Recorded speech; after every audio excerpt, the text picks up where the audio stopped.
வணக்கம். என்ன செய்தியை பார்க்க போறோம்னு கேட்டீங்கன்னா, அதிமுக அழியவில்லை, அடுத்தது ஆட்சியை பிடிக்கும், வெளியானது ஆதாரம். சோர்ந்து போயிருக்கக்கூடிய அதிமுகவினருக்கு நான் இப்ப வெளியிடுகின்ற வீடியோ கண்டிப்பாக உற்சாகத்தை தரும் என்பதில் மாற்று கருத்தே கிடையாது. இரண்டாவதாக ஒரு செய்தியை பார்க்க போறோம். பாஜக நாம் தமிழர் கட்சி கூட்டணி உருவாகிறது, உறுதிப்படுத்திய நயினார் நாகேந்திரன். சிரித்து வரவேற்ற சீமான். தமிழகத்தில் புதிய கூட்டணி, தவேகாவுக்கு சிக்கலா, உடைத்து பேசுவோம். கடைசியில திமுகவுடைய ஆணவம் எங்கிருந்தாலும் போகாது. ஆட்சியில் இருந்தாலும் சரி, ஆட்சியில் இல்லை என்றாலும் சரி, திமுக காரன் கட்சியில் இருந்தாலும் சரி, கட்சியில் இல்லை என்றாலும் சரி, அவனுடைய அகங்காரமும் ஆணவமும் எங்குமே போகாது. அவனுடைய அடக்குமுறை குணமானது எங்குமே அவனை விட்டு போகாது என்பதற்கான வீடியோ ஆதாரம் வெளியாகிருக்குதுங்கோ. அதையும் நம்ம விரிவா பேச வேண்டியதா இருக்குது. ஆனா இது மூணையும் ஸ்கிப் பண்ணாத பாருங்க. ஆனா அதுக்கு முன்பாக இதுவரைக்கும் நம்ம சேனலை நீங்க சப்ஸ்கிரைப் பண்ணவே இல்லையா அப்படின்னா சப்ஸ்கிரைப் பண்ணிக்கங்க, கொஞ்சம் சப்போர்ட் பண்ணுங்க. முதல் செய்தியாக, அதிமுக தீர்ந்து போன சக்தி அப்படின்னு விஜய் சொன்னாரு. ஆனால் அதிமுக தீர்ந்து போன சக்தி அல்ல, உன்னை தீர்த்து கட்டுகின்ற சக்தி அப்படின்றத மேடையில நிரூபித்திருக்கிறது. அந்த வீடியோவை பாருங்க. தொழிலாளர் நலத்துறை அமைச்சர் பர்வேஷ் அவர்களும் அதிமுகவில் இருந்து தவேகாவில் அடைக்கலமாயிருக்கக்கூடிய சி விஜயபாஸ்கர் அவர்களும் அங்க இருக்கிறவங்களுக்கு நலத்திட்ட உதவிகள் வழங்குகின்றார்கள். அதுல ஒரு பெரிய அம்மா இடுப்புல அதிமுக துண்டை கட்டிக்கிட்டு வருது. அதிமுகவால் பலன் பெற்ற அந்த அம்மா கட்சிக்கு விசுவாசமா இருக்குது. அதிகபட்சமா அந்த அம்மாவுக்கு என்ன கொடுத்துருக்க போறாங்க? ஒரு மிக்சி, கிரைண்டரு, கோழி, ஆடு, மாடு, இந்த மாதிரி தான் அந்த பெரியம்மா பலன் பெற்றிருக்க போது. இல்லைனா முதியோர் தொகை கொடுத்துருப்பாங்க, இல்லைனா இலவச பஸ் பாஸ் கொடுத்துருப்பாங்க, மற்றபடி பசுமை வீடு கொடுத்துருப்பாங்க, அம்மா திட்டத்தில் எதனா ஒன்று கொடுத்துருப்பாங்க. மற்றபடி இந்த பெரியம்மாவுக்கு என்ன ஆட்சி அதிகாரத்தில் பங்கா கொடுத்துருக்க போறாங்க?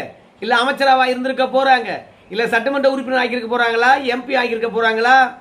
அதனால இந்த அம்மாவை பொறுத்த வரைக்கும் ஏதோ அதிமுக இடத்துல ஒரு சிறு உதவியை பெற்றிருக்கிறது. அந்த நன்றி விசுவாசம் மேடையில் விஜயபாஸ் இருக்கின்றார். அவர் அதிமுக காரர் நினைச்சுக்கிட்டு தன்னுடைய அதிமுக விசுவாசத்தை இடுப்புல கட்டிக்கிட்டு மேலே ஏறி அந்த நலத்திட்ட உதவிகள் பெருசா ஒண்ணும் கிடையாது, ஒரு புடவை கொடுக்குறாங்கன்னு நினைக்கிறேன், அதை வாங்கின்னு வராங்க. ஆனா இந்த பாவிகளுக்கு அந்த பெரியம்மாவுடைய இடுப்புல இருக்கக்கூடிய அதிமுக துண்டை கூட விடக்கூடாது என்பதற்காக அதை பிடிச்சி உருவுறானுங்கப்பா. அந்த அளவுக்கு அதிமுக கண்டு பயமா? இல்ல அதிமுக தீர்ந்து போன சக்தின்னு சொன்னோம், ஆனா அடுத்தடுத்து நம்ம கண்ணில் பட்டுக்கிட்டே இருக்குதுன்ற ஒரு எண்ணமா? என்னை பொறுத்த வரைக்கும் விஜயாலும் அழிக்க முடியாது, அவங்க அப்பாவாலையும் அழிக்க முடியாது போல இருக்கிறது. ஏன்னா நிர்வாகிகளை இழுக்கலாம், ஆனா தொண்டர்களும் அதிமுகவால பலன் பெற்றவர்களும் இன்னும் அதிமுக விசுவாசியா தான் இருக்கிறாங்க. அதனால அது தீர்ந்து போன சக்தி கிடையாது. இன்னைக்கு திமுக காரனை இந்த மாதிரி கொள்கையுடனோ கொடியுடனோ துண்டுடனோ திரிவதை பார்த்துருக்கீங்களா? எங்க போனானே தெரியல. எல்லாருக்கும் தெரியும் திமுக காரன் ஒட்டுமொத்தமா போய் அடைக்கலமானது தவேகா. அதனால உண்மையாகவே தீர்ந்து போன சக்தி திமுக தான். என்ன ஒண்ணு, தலைவர்கள் எல்லாம் கலையாம அப்படியே இருக்காங்க. கீழ்மட்டம் ஒட்டுமொத்தமாக கலைந்து போயிடுச்சு. பாரம்பரிய வாக்கு தவேகாவுக்கு போயாச்சு. இது நான் மட்டும் சொல்லல, திருமாவளவன் அவர்கள் சொல்றாரு, கம்யூனிஸ்ட் கட்சிகள் சொல்லுகிறது, காங்கிரஸ் சொல்லுகிறது.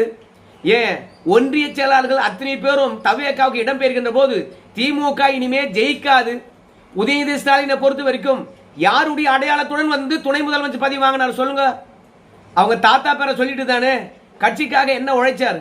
அதனால திமுக இருக்கக்கூடிய ஒன்றிய செயலாளர்களும் சரி, இல்ல மாநில நிர்வாகிகளும் சரி, மாவட்ட செயலாளர்கள் தவிர மற்ற மாவட்ட பொறுப்பில் இருக்கிறவங்க அத்தனை பேரும் கைண்டி ஓடி போய் தவேகாவில் இணைந்து விட்டார்கள். ஆனால் அதிமுகவை அசைத்து பார்த்து விட்டோம், எம்எல்ஏக்களை விலைக்கு வாங்கி விட்டோம், மாவட்ட செயலாளர்களை இழுத்து விட்டோம், இனி அதிமுக அவ்வளவுதான் என்று எண்ணியவர்களுக்கு இன்னும் மக்கள் இதயங்களில் அதிமுக நிலை பெற்றிருக்குது. அதான் அந்த அம்மாவுடைய துண்டு அழகா வெளிப்படுத்தது. முதல்ல அந்த துண்டை உரிவிருக்கவே கூடாது. உன்னுடைய நலத்திட்டத்தை விட அந்த அம்மாவுடைய மானம் மிக முக்கியம். இந்த துண்டு கட்சி கொள்கைக்காக மட்டுமே கட்டிட்டு வந்தாங்க அப்படின்னு நான் சொல்ல விரும்பல. ஏன்னா வயதானம்மா சேலை கட்டிட்டு வராங்க, எங்கேயாவது கீழே உருவிச்சுனா அவங்களுடைய கை ஓடி அதை கட்டுமா? அதனால வயதானவர்கள் மேடை ஏறுகின்றார்களே, கூட்டத்தில் போறாங்களே, அப்படின்றதுக்காக இடுப்புல டைட்டா யாராவது கட்டி விட்டுருக்கலாம். கண்டிப்பாக அப்படிதான் செஞ்சிருக்கணும்னு நான் நினைக்கிறேன். அந்த அம்மா கொள்கையுடன் வந்து பாத்தீங்கன்னா துண்டை கட்டிட்டு வந்துன்னு வச்சுங்களேன், ஏன் உன் கட்சிக்காரனுக்கு மட்டும்தான் நலத்திட்ட உதவியா, அதிமுக காரனுக்குலாம் கிடையாதா? ஏன்டா வன்மம் முடிச்சு அலையறீங்க? அதிமுகவில் வந்து ஒரு 10 பேரை தூக்கிட்டா அதிமுக அழிஞ்சிடுமா? ஆனா இறைவன் மேல ஒருத்தர் இருக்கிறான். ஏன்னா விஜயபாஸ்கர் அவர்களே சொல்லுவார், ஏழை எளியோர்களுக்காக தொடங்கப்பட்ட கட்சி அதிமுக, பண்ணையார்களுக்கு எதிராக தொடங்கப்பட்ட ஒரு கட்சி அதிமுக, அதிகார வர்க்கத்தை எதிர்த்து கொண்டு தொடங்கப்பட்ட கட்சி அதிமுக. எல்லாமே திமுகவை தான் நான் சொல்றேன். அதனால அதிமுகவை யார் வந்தாலும் அழிக்க முடியாது. பாட்டி அம்மா மனதிலே வந்து பளிச்சின்னு அப்படியே ஆழ பதிந்திருக்குது என்றால் அதிமுக பற்றி தெரிந்து கொண்டவங்க அதிமுகவை தவிர வேற யாருக்கு ஓட்டு போடுவாங்க? தொண்டர்கள்லாம் வந்து பாத்தீங்கன்னா விஜய் மீது கொலவரியில் இருக்காங்க. அதுலயும் விராலிமலையில விஜயபாஸ்கர் மீது செம கொலவரியில் இருக்காங்க. விஜயே வந்தாலும் ஓட்டு போடக்கூடாது அப்படின்ற மூடில் தான் இருக்காங்க. விஜய் அவர்கள் புரிஞ்சுக்கிட்டார். அதனால தான் அதிமுக வந்து அடுத்தடுத்த ஆட்கள் அணி மாறுகின்றோம், விஜய் சார் ஏத்துங்க அப்படின்னு கேட்கும்போது கூட அங்கேயே நில்லு, வந்துடாத அப்படின்னு சொல்லிட்டு அதிமுகவில் அணித்தாவுகின்ற எம்எல்ஏக்களை கூட வேணான்னு சொல்லி நிறுத்தி வச்சிருக்கின்றார். ஏன்னா அதிமுக இருக்கிறவன் வந்து பார்த்தீங்கன்னா அமைச்சராக இருந்தவன், அதோட பாராளுமன்ற உறுப்பினராக இருந்தான், சட்டமன்ற உறுப்பினராக இருந்தான், கவுன்சிலராக இருந்தான், சேர்மனாக இருந்தான், இப்படி எல்லாமும் அதிமுகவில் இருந்து எவ்வளோ சம்பாதிக்க முடியுமோ அவ்வளோ சம்பாதிச்சார். ஆனால் இவ்வளோ பலன் பெற்ற நாம இந்த கட்சியை கஷ்ட காலத்தில் தூக்கி நிறுத்தணும், இந்த நேரத்தில் கைவிட்டுட்டு போகக்கூடாதுன்ற எண்ணமே கிடையாது. ஓடி போய் எப்படியாவது விஜய் கட்சியில் சேர்ந்துக்கலாமா, நம்மளை ஆதரிக்க மாட்டாங்களா, அடுத்த முறை வெற்றி பெற்ற அமைச்சராக மாட்டோமா அப்படின்னு அடைக்கலம் போகின்றார்கள். ஆனால் அந்த பாட்டியம்மா போன்ற நேர்மையானவர்கள் இன்னும் இருக்கின்ற காரணத்தினால்தான் அதிமுக ஜெயிக்கும் அடுத்த தேர்தல் அப்படின்னு நான் சொன்னேன். இதை விட பேர் ஆதாரம் என்ன வேணும்? விஜய் அவர்கள் புரிஞ்சுக்கணும். அதாவது திமுக காரன் எப்பவுமே புரிஞ்சுக்கிட்டு தான் இருக்கான், அதிமுக வீழ்த்த முடியாதுன்னு சொல்லிவிட்டு. அதனால தான் அதிமுக ஆளுமைகளை வந்து பாத்தீங்கன்னா இறந்து விட்ட பிறகு விமர்சனம் பண்ணவே மாட்டாங்க. விஜய் கூட நல்லா தெரிஞ்சிருக்குது. அதனால தான் எம்ஜிஆர் ஜெயலலிதான்னு சொல்லிட்டு உளர்றாரு. ஆனாலும் அவங்க வழி நடத்தின அவங்க தொடங்கின கட்சி அழிஞ்சிடுமா, இது விஜய்க்கு தெரியணுமா இல்லையா? அதனால அதிமுக எங்கும் அழியவில்லை, அசால்ட்டா எழுந்து வரும், எந்த விதமான மாற்றமும் இல்லை.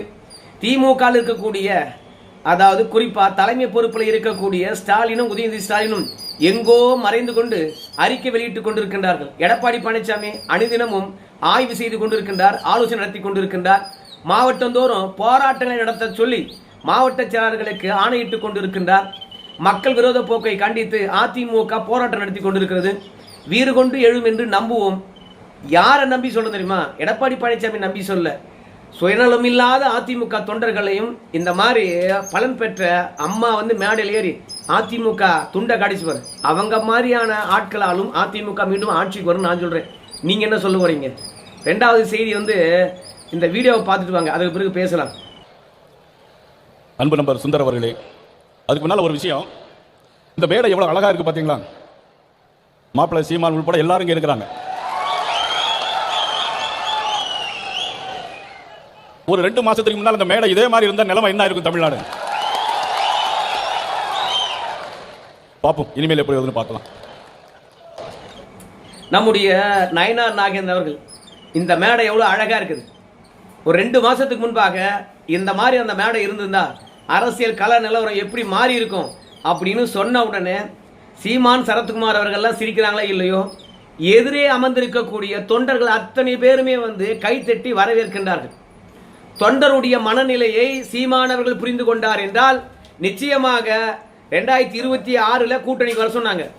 இல்ல விஜய் வந்திருக்கிறாரு அரசியல் களத்துக்கு, அவருடைய தாக்கம் என்னுடைய கட்சிக்கு எப்படி இருக்குன்னு பார்த்துட்டு 2029 நாடாளுமன்ற தேர்தலுக்கு நிச்சயமா வரேன் அப்படின்னு சீமான் சொன்னார். அதனால தான் நம்முடைய நயனார் நாகேந்திரன் அவர்களை பொறுத்த வரைக்கும் பொறுத்திருந்து பார்ப்போம் இனி எப்படி போக போகுது என்று சொல்லிட்டு அப்படின்னு ஒரு விஷயத்தை உடைச்சு பேசுறாரு. ஏன்னா கள நிலவரம் என்ன என்பதை சீமான் அவர்கள் புரிந்து கொண்டார். அதிமுக போன்ற ஆலமரமாக இருக்கக்கூடிய கட்சிகள் கூட இங்க அலறி போயிருக்கிற தருணத்தில் சீமான்லாம் ஏமாத்திரம். கொள்கை பேசிக்கொண்டு எவ்வளவு நாளைக்கு தான் கட்சி வச்சு நடத்த முடியும்? அதிகாரத்தை கைப்பற்றவில்லை என்றால் நீ என்ன மாற்றத்தை கொண்டு வர வேண்டும் என்று நினைக்கிறாயோ அந்த மாற்றம் கிடைக்குமா?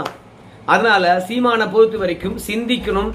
பாஜக நாம் தமிழர் கட்சி கூட்டணி நாடாளுமன்ற தேர்தலையாவது உருவாக வேண்டும் என்று சீமானுக்கு நயனார் நாகேந்திரன் அவர்கள் மறைமுகமான மெசேஜை சொல்றார்.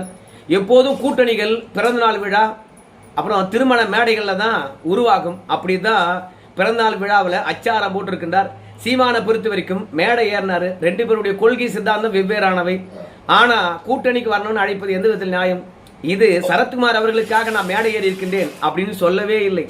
அதனால சீமானுக்கும் கூட்டணி விஷயத்துல ஒருமித்த கருத்து இருக்குது. அதனால தான் அவரும் சிரிக்கிறாரு நம்ம நயனா நாகேந்திரன் அவர்கள் சொல்லுகின்ற தருணத்துல. நிச்சயமாக சாட்டை துரைமுருகனும் அந்த மேடையில் இருந்தாங்க. பிஜேபியும் நாம் தமிழர் கட்சியும் நாடாளுமன்ற தேர்தலில் ஒன்றிணைவதனால என்ன தப்பு? நான் காங்கிரஸை வீழ்த்தணும். என் இனத்தை இலங்கையில கொன்று குவித்தது காங்கிரஸ். அப்ப காங்கிரஸை வீழ்த்த வேண்டும் என்றால் தேசிய அளவில் நான் பிஜேபியுடன் இணைந்துதான் ஆக வேண்டும். என் கொள்கை வேற, பிஜேபி கொள்கை வேற. ஆனால் என்னுடைய இலக்கு ஒன்றுதான். அதே மாதிரி பிஜேபி இலக்கும் ஒன்றுதான். என்ன பெரிய இலக்கு அப்படின்னு கேட்பீங்க? காங்கிரஸை ஒழிப்பது. சிம்பிள். அதனால பிஜேபியும் நாம் தமிழர் கட்சியும் ஒன்னா இணைந்தால் என்ன? ஏயா அவன் மனிதகுல விரோதின்னு அல்லவா சொன்னார் சீமான். எல்லாரும் ஒரே கொள்கையில எப்போதும் உறுதியா இருந்துகிட்டே இருக்காங்களா? இந்திய வரலாற்றுல அப்படி ஒரே கொள்கையுடன் எதிரெதிர் நிலைப்பாட்டுடன் அப்படியே இருந்தாங்களா? தேர்தலுக்கு முன்பாக அதிமுக திமுக எப்படி அடிச்சுக்கிட்டாங்க? ரிசல்ட் வந்த மறுநாள் அதிமுக திமுக கூட்டணி உருவாகல. அதிரடியா ஆட்சி அமைக்கலாமா என்று 2 பேரும் உட்கார்ந்து பேசல. 2 எதிரெதிர் துருவங்களே ஒன்றாகுது. ஆனா இதுல சிறு கொள்கை முரண்பாடு மட்டும்தான். என்ன? இந்துத்துவவாதி, இவன் தமிழ் தேசியவாதி அப்படின்ற 2 விஷயங்கள் தான். 1000 ஒற்றுமை இருக்கின்ற போது ஒன்னே விட்டு கொடுக்க கூடாது. என்ன? நிச்சயமா விட்டு கொடுப்பாங்க. கொஞ்சம் பொறுத்துருங்க. அதற்கான வேலைகளை பாஜக செய்யும். அப்படி இல்லைன்னா எடப்பாடி பழனிசாமி செய்வார் என்பதுல மாற்று கருத்து கிடையாது. அப்புறம் இந்த போட்டோவை பாருங்க. இந்த போட்டோ என்னன்னு கேக்குறீங்களா? அடையாறுல எஸ்பிஐ அலுவலகம் இருக்குது என்ஆர்ஐக்காக. அங்க லிப்ட் ஒர்க் பண்ணலையா? மூக அழகருடைய மகள் கழல்விழி அவர்களுக்கு இந்த பேங்க் மேனேஜர் போன் பண்ணியிருக்கிறாரு. பேங்க் மேனேஜர் போன் பண்ணா அவங்க எடுக்கல. உடனடியாக அவங்களுடைய அசிஸ்டண்ட்டுக்கு போன் பண்ணியிருக்காங்க, அவங்களும் எடுக்கல. கடைசியில் எப்படியோ ஒன்று தொடர்பு கொண்டு பேங்க் லிஃப்ட் ஒர்க் பண்ணீங்க, வர கஸ்டமர்லாம் கஷ்டப்படுறாங்க, லிஃப்ட் கொஞ்சம் ரெடி பண்ணக்கூடாதா அப்படின்னு சொல்லியிருக்கிறாரு. பிறகு நேராக பேங்க்குக்கே வந்திருக்காங்க. மேனேஜர் உட்காந்து அவர் சீட்டில் பேசிட்டு இருக்காரு. நம்முடைய கழல்விழி அவர்கள் இந்த லிஃப்ட் ஏன் பழுதாச்சு, எதனால் பழுதாச்சு அப்படின்னு சொல்ல அந்த பேங்க் மேனேஜரை பொறுத்த வரைக்கும் இப்படி வச்சுன்னு கேட்டுருந்துக்கிறார். அப்போ எதிரே உட்கார்ந்து இருக்கிறவங்க கஸ்டமராகவே இருந்தாலும் அவங்க பேசுறதுக்கு ரெஸ்பான்சிபிலிட்டி தரணும். நீ எவ்வளோ உயரத்தில் இருந்தாலும் அதை அவர் தர மறுத்துட்டார். ஆனால் கழல்விழி அவர்களை பொறுத்த வரைக்கும் திமுகவுடைய ஆர்ஜன் அல்லவா, அவங்க தான் சர்வாதிகாரிகளே ஆச்சே. அந்த மாதிரியான அடக்குமுறையோ இந்த மாதிரி அவமானங்களையோ பொறுத்து கொள்ள மாட்டாங்களே, பொங்கி எழுவாங்களே. உடனடியாக பேங்க் மேனேஜர் தான் என்று பார்க்காம எழுந்து பொலின்னு ஒன்று கொடுக்குறாங்க. அப்படி கன்னத்தில் அறைந்த அந்த காட்சியினுடைய போட்டோவை தான் உங்களுடைய கருத்துக்கு கொண்டு வந்தேன். திமுகவில் இல்லை, சட்டமன்ற உறுப்பினராகவும் இல்லை, விஜய் கட்சியில் போய் இணைந்ததா சொல்கிறாங்க, பொறுப்புகளை கேட்டதா சொல்கிறாங்க. மேயர் தேர்தல் எனக்கு வாய்ப்பு கொடுங்க, நானே மேயர் ஆகிறேன், எவ்வளோ பணம் வேணாலும் நான் தரேன் அப்படின்னு காய் நகர்த்தி கொண்டிருக்கின்றார்களாம். இப்படி மக்கள் சேவைக்கு வரக்கூடிய கழல்விழி அவர்கள் பேங்க் மேனேஜரை கன்னத்தில் அறைந்தது.